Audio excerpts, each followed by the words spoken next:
நூற்றாண்டை கடந்தும் மாநில சுயாட்சி தேவைப்படுகிறது அப்படிங்கிறது தான் முதலமைச்சருடைய சாராம்சம். ரமேஷ் சேதுராமன் எப்படி பார்க்கிறார்? இன்றைக்கு தேவை இருக்குங்கிறாங்க.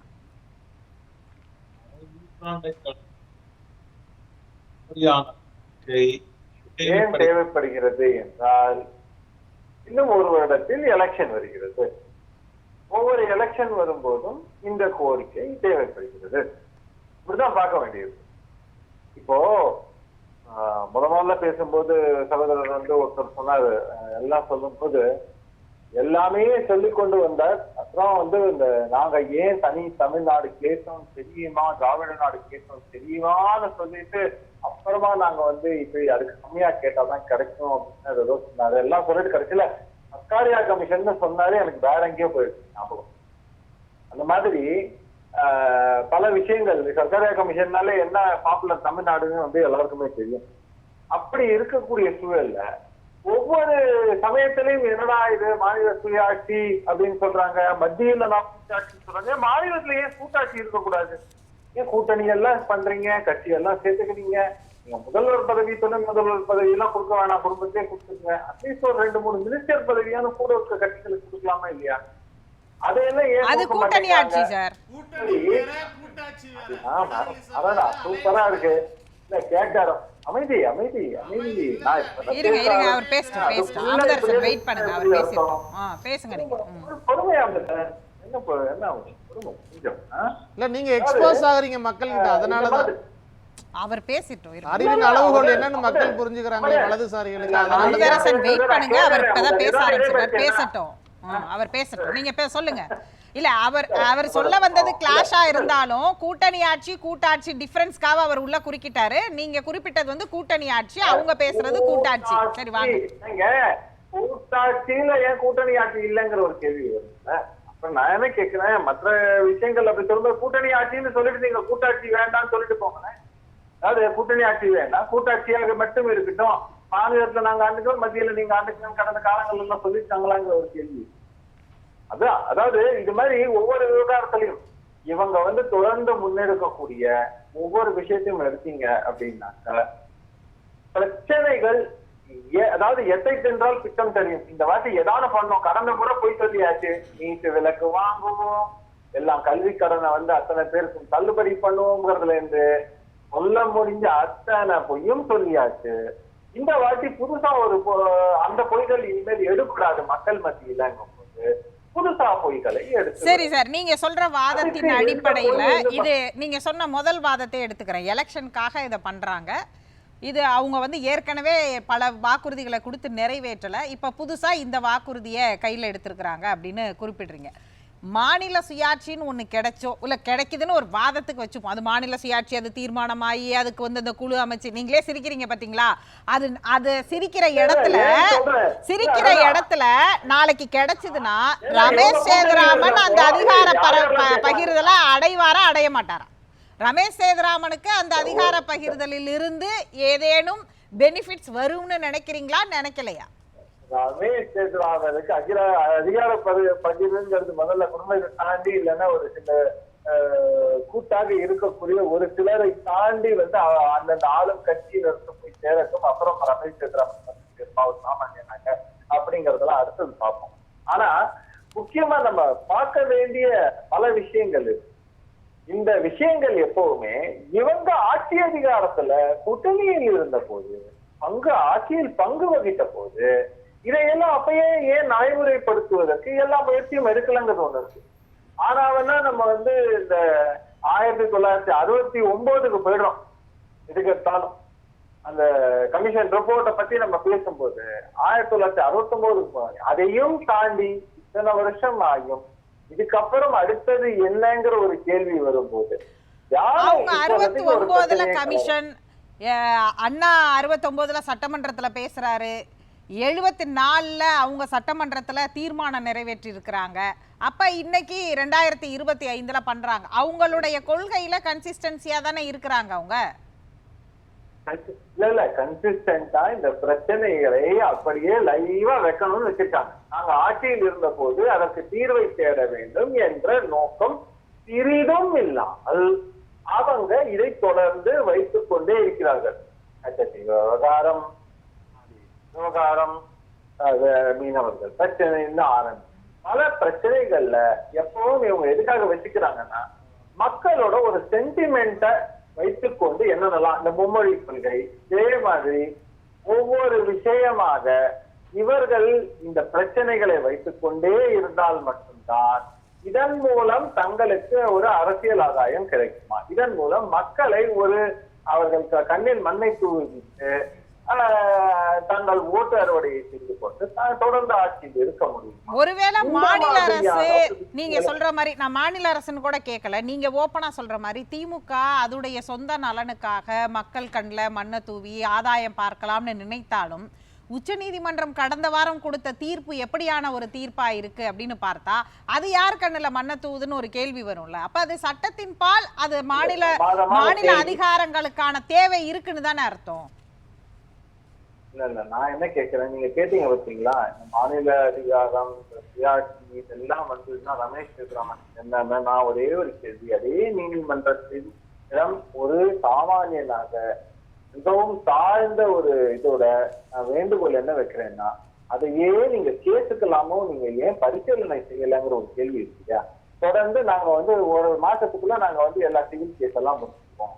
ஒரு 3-4 மாசத்துக்குள்ள ரொம்ப பெரிய காம்ப்ளிகேட்டட் கேசஸ் எல்லாம் மற்ற கேஸ் எல்லாம் எல்லாத்துக்கும் ஸ்ட்ரைட் ஃபார்வர்ட் கேஸ் எல்லாம் ஒரு 4-5 மாசத்துக்குள்ள கிரிமினல் கேஸ் எல்லாம் முடிச்சிருவோம்னு ஏன் இதே மாதிரியான ஒரு முன்னெடுப்பை மக்கள் நலனை கருத்தில் கொண்டு ஏன் கோர்ட் மாதிரியான ஒரு முன்னுதாரணமாக ஒரு முன்னெடுப்பை அது உச்சநீதிமன்றத்துடைய அதிகாரம் சம்பந்தப்பட்ட டிபேட். அது அவங்க கொடுத்திருக்க தீர்ப்பு அடிப்படையில பேசுறது உச்சநீதிமன்றத்துடைய அதிகாரம், அவங்க எப்ப எந்த கேஸ ஃபைனலைஸ் பண்ணணும். சாமானியனுக்கு நேரத்தில் நீதி வழங்குவது என்பது உச்சநீதிமன்றத்தின் அதிகாரத்திற்கு அப்பாற்பட்டதான். ஆமா சார், அது உச்சநீதிமன்றத்தை கன்சிடர் பண்ண வேண்டிய விஷயம். ஆனா இந்த அவங்க கொடுக்கிற தீர்ப்புக்கு அது எப்படி பதிலா இருக்கும்? பொலிட்டிஷியனால ஒரு பெயில் வாங்க முடியுது, நடு ராத்திரியில கதவை தட்டி அவங்க வெளிநாடு போவதற்கு தடை இருந்தால் அதுக்கு தடை இல்லைங்கிற ஒரு சான்றிதழை நடு ராத்திரியில வாங்க முடியுது. ஒரு சாமானியனாக கீதா மேடமோ ரமேஷ் சேதுராமனோ இதை போய் வாங்க முடியுமான்னு இல்ல. என்னுடைய கேள்வி, நீங்க உச்சநீதிமன்றத்தின் மேல வைக்கிற விமர்சனமானது தீர்ப்பை எப்படி கட்டுப்படுத்தும்? அது உச்சநீதிமன்றத்துடைய சிஸ்டம் சம்பந்தப்பட்ட பிரச்சனை. ஆனா நீங்க சொல்றது தீர்ப்பு அடிப்படையில நான் ஒரு கேள்வி கேட்கிறேன். மாநிலங்களுக்கு தான் அதிகாரம் இருக்குன்னு ஒரு தீர்ப்பு போன வாரம் வந்துச்சு, அதை நீங்க எப்படி பார்க்கறீங்க? அப்ப உச்சநீதிமன்றம் இவங்க சுயலாபத்துக்கு அரசியலுக்கு பண்றாங்கன்னு சொல்லிட்டீங்க, உச்சநீதிமன்றத்துக்கு என்ன லாபம் இருக்க போகுதுன்னு ஒரு கேள்வி வராதா? நான் அந்த தீர்ப்பையும் கிரிட்டிசைஸ் பண்ணல, உச்ச நீதிமன்றத்தை நான் இதுவாக சொல்லல. நான் என்ன கேட்கிறேன், நீங்க ஒரு குறிப்பிட்ட பார்வையில் மட்டும் நீங்க இதையெல்லாம் அணுகக்கூடிய ஏன் சாமானியர்களை இப்படி நடுத்தருவில் இருக்கும் நிலைமைக்கு தள்ளிவிடுகிறது? ஏன்னா பல சிவில் கேசஸ் பாக்குறோம்.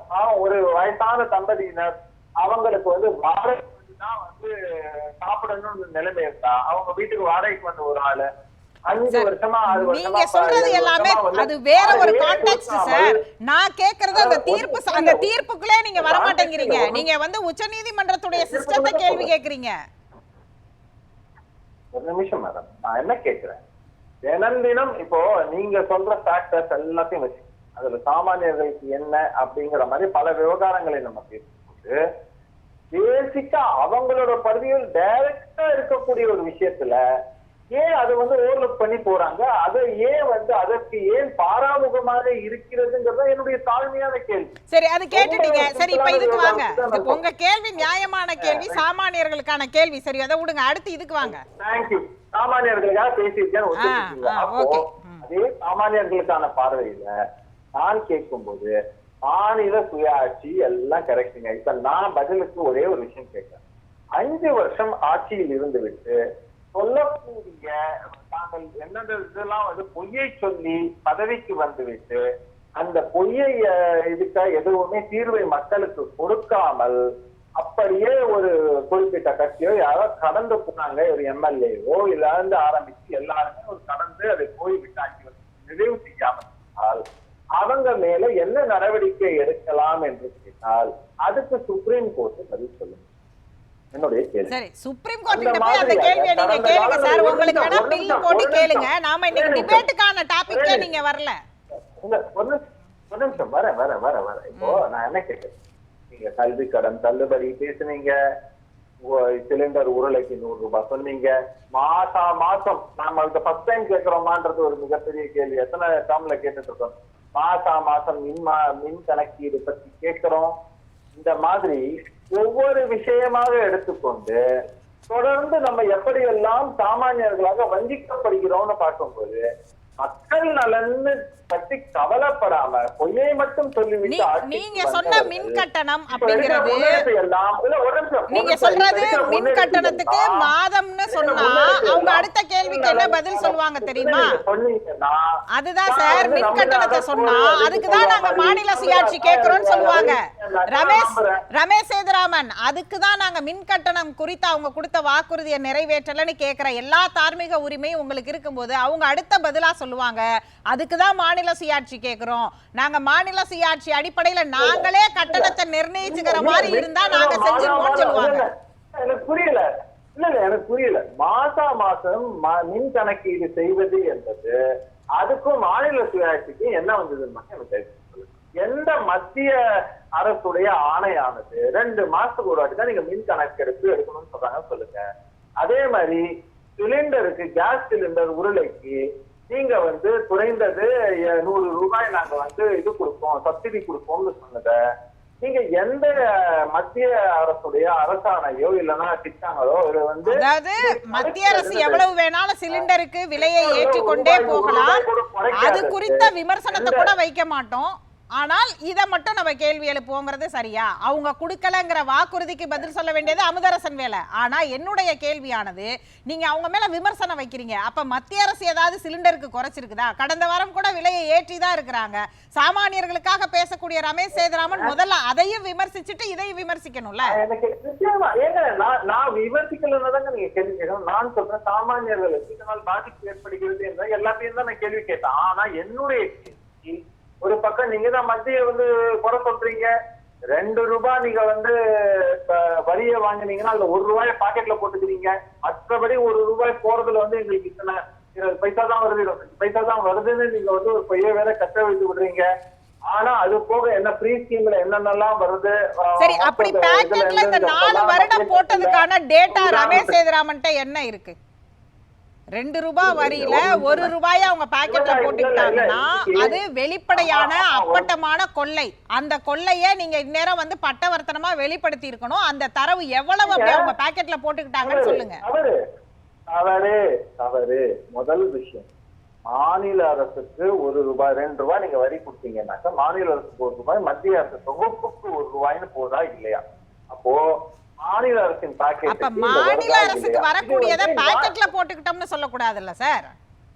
நான் தனியாக இவங்க ஆள்றவங்க பாக்கெட்ல போட்டுட்டாங்கன்னு சொல்ல, நான் சொல்றது 2 ரூபாய் வரி அந்த கிளாரிட்டியை கொடுத்துட்டீங்கன்னா ஓகே. ஓகே சார், எனக்கு தனியா 20 பைசா தான் வருதுன்னு சொல்றது பொய்ன்னு நான் சொல்றேன் முதல்ல. 2வது முக்கியமான விஷயம், தொகுப்புல இருந்து வரக்கூடிய விஷயம் போக உங்களுக்கு நிதி பகிர்வையும் தாண்டி கூடுதலாக வரக்கூடிய ஸ்கீம்ஸ் மற்ற விஷயங்கள்ல இருந்து எவ்வளவு வருதுன்னு பகிர்வை தாண்டி ஸ்கீம்ஸ் மூலமா வரக்கூடிய வேல்யூ என்ன, இந்த மாதிரி விவகாரத்தையும் நம்ம பார்த்து தானே பேசணும். அப்போ உங்களுக்கு வரக்கூடியது மொத்தத்தில் எவ்வளவு, ஆனா நீங்க காட்டுறது எவ்வளவு மட்டும்தான். ஏற்கனவே நிதிநிலை அறிக்கையில பட்ஜெட் அன்னைக்கு முத நாள் வெளியிட்டு இருக்கிறாங்க. நாம நீங்க திரும்பவும் அந்த கோரிக்கையை வச்சிருக்கீங்க, நம்ம பேசலாம், தொடர்ந்து பேசலாம். அதை நீங்க குறுக்கிட்டீங்க. சேதுராமன் பேசுகிற பார்த்தா அந்த ஸ்கூலு எக்ஸாம் போகும்போது 3 எஸ்ஏ படிச்சுட்டு போவோம். அந்த மாதிரி தான் சம்மந்தம் இல்லாமல் என்ன பேசிட்டு இருக்காரு, அது வேற. ஆனால் நாடகம்னு சொன்னார்ல, தேர்தல் வருகிறது நாடகம் சொன்னால 2002 2008-09 வரைக்கும் மோடி பிரதமர் வரைக்கும் அவர் பேசிய பேச்சுக்களை இப்போ திருப்பி போட்டு பார்த்தீங்கன்னா, முதல்வர் மோடி பிரதமர் மோடியை பார்த்து கேட்ட கேள்வியை தான் இன்றைக்கி முதல்வர் ஸ்டாலின் மோடியை பார்த்து கேட்டிருக்காரு. அவ்வளோதான். இதே பிரச்சனைகளை அவர் எடுத்துகிற அப்போ மோடி நாடகம் போட்டாரா? மோடி நாடகம் போடுவார். ஒவ்வொரு நேரமும் ஒரு உடை, ஒவ்வொரு இடத்துக்கு போகும்போது ஒரு மாதிரி உடை, நடை உடை பாவனைலாம் பண்ணுறது அது இல்லை. ஆனால் இதே மோடி இந்த பிரச்சனைகளை எழுப்பியிருக்கிறார். வரி பங்கீடு பற்றி பேசியிருக்காரு, எல்லாத்தையும் பற்றி பேசியிருக்காரு. ஆனால் இன்றைக்கி அது பேசுகிற அப்போ மோடி தானே பெரிய நாடகம் போட்டிருக்காரு. நீங்கள் இவங்க போட்டது நாடகமா நீங்கள் போட்டது நாடகம் பெரிய நாடகமா, யாரோட நாடகம் பெருசுன்னு அவர் சொன்னாருன்னு நல்லாயிருக்கும்.